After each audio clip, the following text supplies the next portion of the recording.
Fred here, welcome back to the Gear Obsession channel. In this episode, we'll be taking a look at the Ganzo G733 sent to me by GearBest.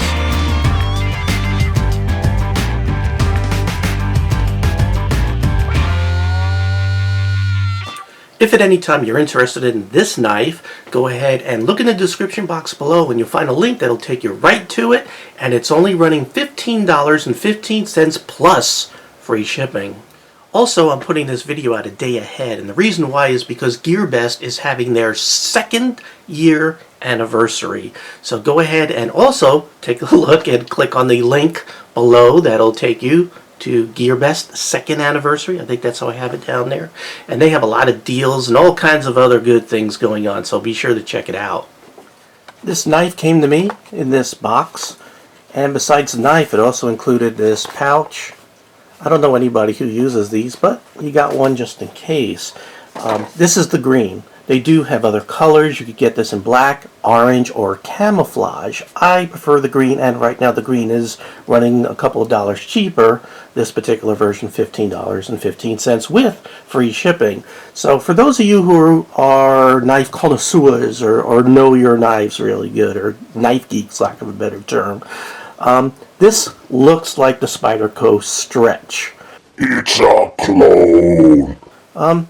Not really a clone. You can see that it has the axis lock right here. I don't care.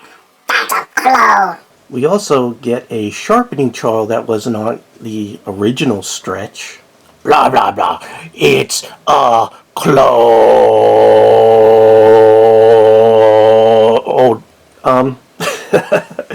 There's so many other differences going on here, like jimping up here on the thumb ramp.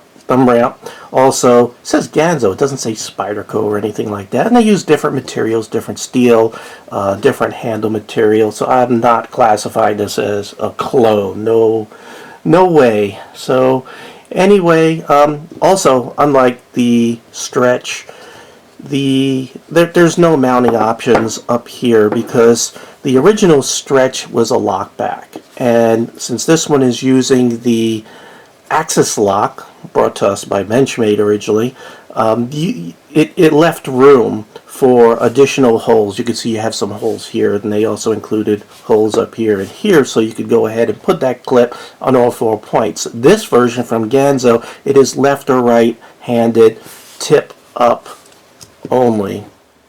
Now before we go into the rest of the specs, I want to go ahead and classify this knife, and I'm going to classify it as an extremely high value EDC, and I think you'll see that as we go through this review, and we'll also do a couple of tests real quick.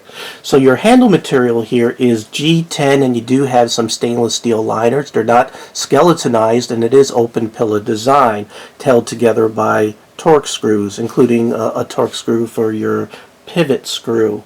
The handle length when closed is 4.75 inches. Now I already went over the carry options as far as the clip's concerned, but they also give you a generous sized lanyard hole that you should have no issues putting 550 cord through it. The lock on this knife is the axis lock. Now the blade itself is a plain edge. It's a full flat grind, and it has this really nice Stonewashed finish. I really like it. And you have the Spidey hole, which makes deployment just a complete pleasure. If you've never used a Spyderco or a Spidey type hole, you should try it. And some people might not take to it right away, but after about a week of carry and just sort of messing around with the knife, you are going to just fall in love with it. Most people will just fall in love with it, and then they'll find it very hard to go back to thumb screws or some other form of deployment mechanism. So this knife is, or this blade is, a drop point. I would almost classify this as a modified drop point. Now the steel is of course different than the original Spyderco Stretch, which was like a $200 knife. Since this is a EDC, since this is a high value or budget knife, you're going to find 440C, just like you would with most other Ganzo knives. Some people say that, oh, that can't be 440C, that is American steel. Well, they're licensed to be able to use it, so they really are using 440C, and it should have an HRC of about 58.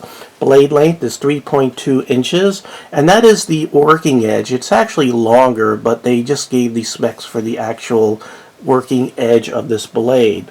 And weight of this knife is 4.3 ounces. So let's go ahead and take a close look at everything before we go ahead and start doing tests.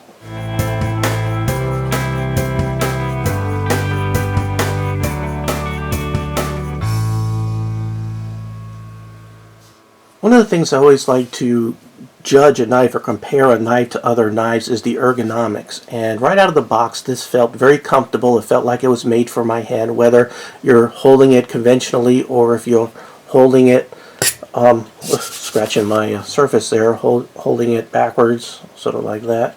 Very nice. You can see how this is rounded here, so your thumb just sort of rests over it. Feels very comfortable.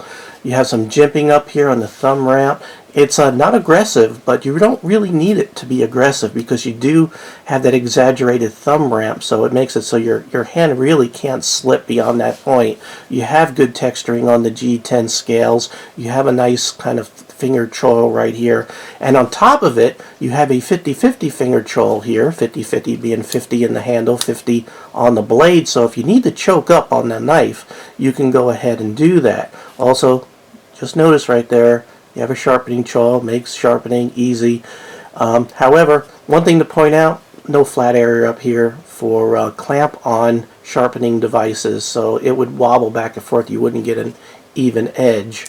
Blade centering looks spot on. Blade retention is pretty good. It's not extremely tight like the Endlands are, but it's going to stay in there. It's not going to come out unless you really flick it hard and give it wrist action at the same time. I'll go ahead and try to demonstrate that.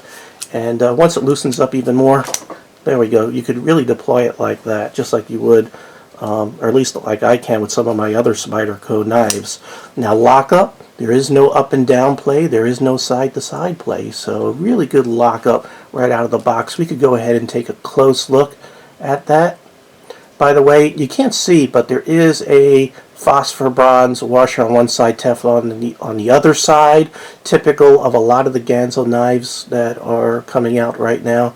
Nice stop pin right there, and of course you can see the access lock right back there. I'll go let you take a look at how that operates right there. You can see how far back you gotta pull it, so really good lockup. I did not sharpen this at all. This is exactly the way it came out of the box, and it's push cutting, so we're doing a very good job here. Some of my Ganzo knives have come not quite too sharp. This one, however, is very, very sharp.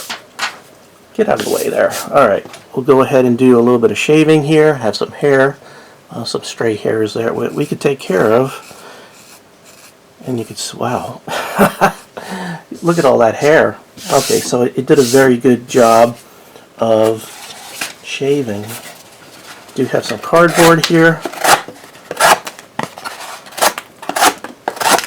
Alright, so very, very sharp out of the box. Now the last thing I'd like to do is stab some wood. Just make sure we don't have any fundamental heat treatment problems here on the tip. Right there. Alright. And I do this, I don't recommend you do this with your knife, but I'll do it just to make sure that a knife that I'm demonstrating and showing you doesn't have problems. Then you buy it and get upset. So you can see that the point is just as pointy as it was when it came out of the box. I really like this design. It's really sad that Spyderco discontinued the original Stretch, but this knife definitely fits the bill, and it is inexpensive, so you could use this in EDC. You don't have to worry about messing up a $200 knife. And like I said, I don't believe this is a clone. It's a you know, I would say that it is inspired by the Spyderco Stretch, but there's so many things going on this knife that's different, and I really like it a lot. And I think that this has just become my new favorite EDC knife.